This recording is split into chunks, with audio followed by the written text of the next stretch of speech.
آج کل انٹرنیٹ پر غذائی مشوروں کی بھرمار ہے۔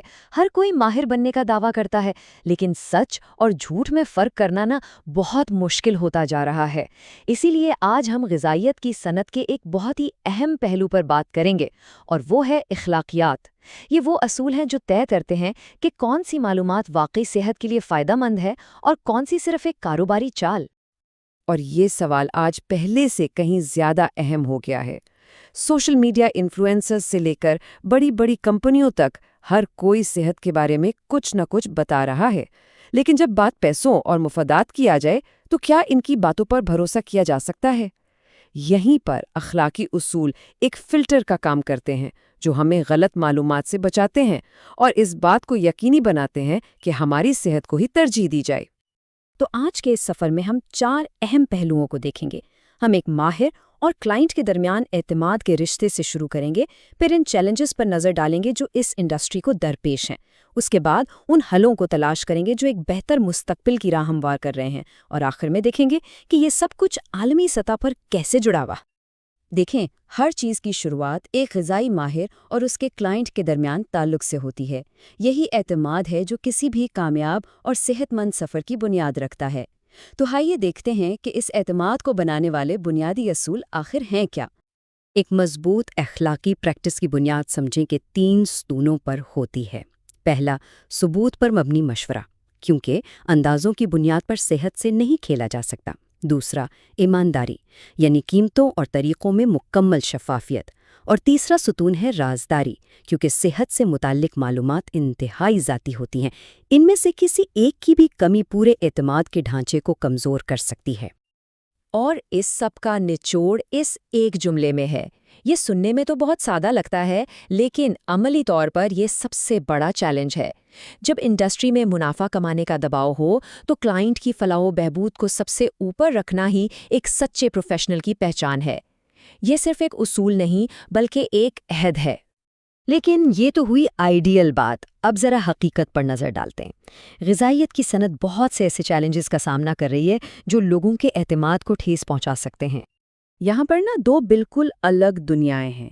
ایک طرف سائنس اور ایمانداری پر مبنی رہنمائی ہے جو شاید وقت لے لیکن پائیدار نتائج دیتی ہے۔ دوسری طرف تیز غیر حقیقی وعدے اور چمکدار مارکیٹنگ ہے جو اکثر لوگوں کی امیدوں کا استحصال کرتی ہے۔ یہی وہ جنگ ہے جو آج غذائیت کی انڈسٹری میں لڑی جا رہی ہے۔ اور یہ ایک بہت ہی تشویشناک حقیقت ہے۔ جو نئے ماہرین اس فیلڈ میں آ رہے ہیں ان میں سے بہت سو کو اخلاقی اصولوں کا ٹھیک سے پتہ ہی نہیں ہوتا۔ اس کا مطلب یہ ہے کہ وہ نادانستہ طور پر ایسی غلطیاں کر سکتے ہیں جو لوگوں کی صحت کو نقصان پہنچا سکتی ہیں۔ یہ صرف ایک علمی خلا نہیں بلکہ ایک حقیقی خطرہ ہے۔ اصل مسئلہ نگرانی کا نہ ہونا ہے۔ جب کوئی یہ چیک کرنے والا نہ ہو کہ کون کیا دعویٰ کر رہا ہے تو غلط معلومات جنگل کی آگ کی طرح پھیلتی ہے۔ اس کمزوری کا فائدہ وہ لوگ اٹھاتے ہیں جن کے لیے منافع لوگوں کی صحت سے زیادہ اہم ہے اور نقصان عوام کو اٹھانا پڑتا ہے۔ لیکن تصویر اتنی بھیانک نہیں ہے۔ اب ذرا مسائل سے ہٹ کر حل کی طرف آتے ہیں۔ انڈسٹری میں بہت سے مثبت اور فعال رجحانات ابھر رہے ہیں جو ایک بہتر مستقبل کی امید دلاتے ہیں۔ اچھی خبر یہ ہے کہ اب تبدیلی آ رہی ہے۔ انڈسٹری اب خود کو منظم کرنے کی کوشش کر رہی ہے۔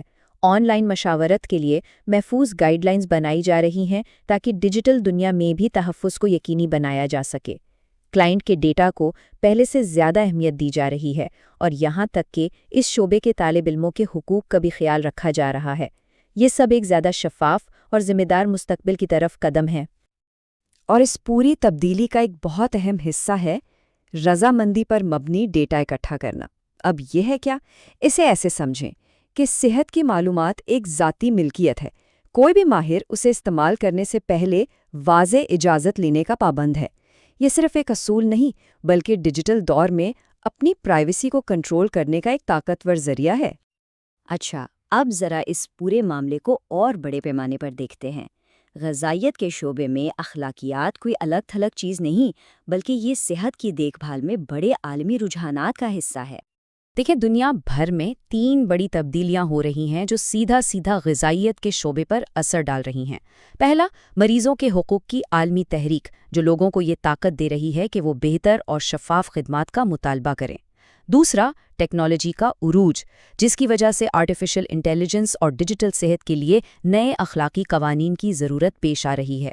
اور تیسرا، غلط معلومات کے خلاف عالمی جنگ، جس کا مقصد صرف سائنسی طور پر ثابت شدہ معلومات کو فروغ دینا ہے۔ تو خلاصہ یہ ہے کہ اخلاقیات اب صرف ایک ماہر کے کلینک تک محدود نہیں رہی، یہ ایک عالمی تحریک بن چکی ہے جو ڈیجیٹل سپیس تک پھیل چکی ہے، اور یہ تبدیلی اس بات کو یقینی بنا رہی ہے کہ مستقبل میں جب کوئی غذائیت سے متعلق مشورہ لے تو وہ نہ صرف مؤثر ہو بلکہ محفوظ، شفاف اور قابل اعتماد بھی ہو۔ تو آخر میں ہم اس سوال کے ساتھ رہ جاتے ہیں، جیسے جیسے ٹیکنالوجی اور معلومات کا یہ سمندر بڑھتا جائے گا، ہماری صحت کے لیے اگلا بڑا اخلاقی چیلنج کیا ہو سکتا ہے؟ کیا وہ مصنوعی ذہانت سے متعلق ہوگا یا جینیاتی ڈیٹا کی پرائیویسی سے؟ یہ وہ سوال ہے جس پر ہم سب کو مل کر سوچنا ہوگا۔